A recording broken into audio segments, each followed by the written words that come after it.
Tunggu. Sebelum kalian berpikir kalau sejarah Nusantara baru dimulai pas zaman penjajahan, kalian salah besar. Kalian tahu nggak? Jauh sebelum kapal-kapal Eropa berlabuh, Nusantara itu udah jadi pusat peradaban maritim dunia yang super canggih dan kaya raya.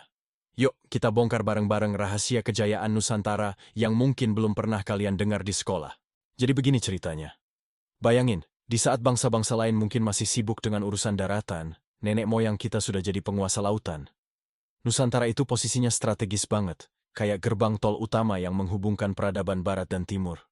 Dari sini, lahir jalur perdagangan internasional yang super sibuk. Kita bukan cuma jadi penonton, tapi pemain utamanya. Kalian pernah dengar istilah emas dari timur? Itu bukan emas beneran, tapi rempah-rempah. Cengkih, pala, dan lada dari Maluku. Itu harganya lebih mahal dari emas di pasar Eropa.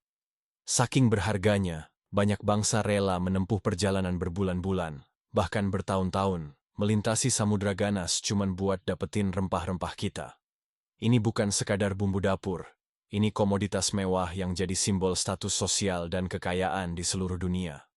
Nusantara adalah sumbernya, dan kita yang mengendalikannya. Pelabuhan-pelabuhan di Nusantara itu ibarat kota metropolitan zaman sekarang. Nggak pernah sepi. Coba deh bayangin suasana di pelabuhan Malaka, Gresik, atau Ternate. Di sana, para pedagang dari Arab, India, Tiongkok, bahkan sampai dari pesisir Afrika, semua kumpul. Mereka datang bawa barang dagangan mereka, kayak kain sutra dari Tiongkok, porselen, parfum dari Persia, dan menukarnya dengan rempah-rempah kita. Terjadi pertukaran budaya, teknologi, dan ilmu pengetahuan yang luar biasa. Di pelabuhan-pelabuhan ini, berbagai bahasa terdengar, berbagai warna kulit terlihat. Ini bukti kalau Nusantara itu sudah jadi melting pot peradaban global sejak dulu kala. Nenek moyang kita nggak cuma jago dagang, tapi juga ahli navigasi dan pembuat kapal yang ulung. Mereka bisa membaca bintang, arus laut, dan pola angin untuk berlayar sampai ke Madagaskar, Tiongkok, dan pesisir timur Afrika. Kapal-kapal Jung Jawa yang legendaris itu ukurannya raksasa, bahkan bikin para penjelajah Eropa pertama yang datang ke sini terheran-heran. Teknologi pembuatan kapalnya canggih, mampu menampung ratusan orang dan bertonton barang dagangan. Ini bukan cuma perahu biasa. Ini adalah simbol kekuatan maritim dan supremasi teknologi kita di lautan. Kekayaan dari perdagangan ini kemudian menjadi pondasi berdirinya kerajaan-kerajaan besar yang makmur. Kita kenal Sriwijaya, sang penguasa Selat Malaka, yang kekuasaannya membentang luas. Lalu ada Majapahit, imperium agraris maritim yang dengan sumpah palapanya berhasil menyatukan hampir seluruh wilayah Nusantara. Kekuatan mereka nggak cuma diukur dari luas wilayah, tapi juga dari pengaruh ekonominya yang mendunia.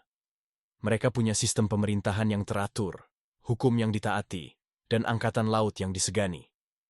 Candi Borobudur dan Prambanan itu bukan cuma bangunan megah, tapi bukti nyata dari kemakmuran dan tingginya peradaban yang kita capai berkat kejayaan maritim ini. Bukan cuma soal ekonomi dan militer loh. Di bidang ilmu pengetahuan dan budaya, Nusantara juga terdepan. Sistem tulisan seperti aksara Pallawa, Kawi, hingga Lontara sudah berkembang pesat. Karya-karya sastra seperti Negara Kertagama dan Sutasoma lahir dari para pujangga istana. Seni ukir, seni pahat, dan arsitektur kita menunjukkan tingkat estetika dan keahlian yang sangat tinggi. Masyarakatnya terbuka, mudah beradaptasi dengan budaya baru tanpa kehilangan jati diri. Agama Hindu, Buddha, lalu Islam masuk dan berakulturasi dengan budaya lokal, menciptakan sebuah harmoni yang unik dan indah, yang jejaknya masih bisa kita lihat sampai sekarang. Jadi, apa rahasia utamanya? Rahasianya terletak pada jiwa bahari kita. Kemampuan untuk melihat laut bukan sebagai pemisah, tapi sebagai penghubung. Keberanian untuk menjelajah, keterbukaan untuk berinteraksi dengan bangsa lain, dan kecerdasan dalam mengelola sumber daya alam yang melimpah. Nusantara sebelum dijajah adalah sebuah peradaban yang mandiri, berdaulat, dan dihormati dunia. Kita bukan bangsa yang terisolasi, tapi bangsa kosmopolitan yang menjadi jantung peradaban dunia pada masanya. Mempelajari kejayaan masa lalu ini bukan buat kita jadi sombong, tapi buat membangkitkan lagi semangat dan kebanggaan kita sebagai bangsa. Nenek moyang kita sudah membuktikan bahwa kita bisa jadi bangsa yang besar dan berpengaruh.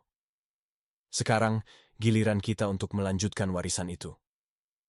Dengan sumber daya yang kita miliki dan semangat bahari yang sama, kita juga bisa kembali menjadi pemain utama di panggung dunia.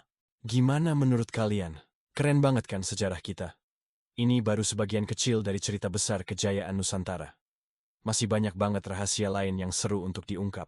Terima kasih banyak sudah nonton sampai akhir.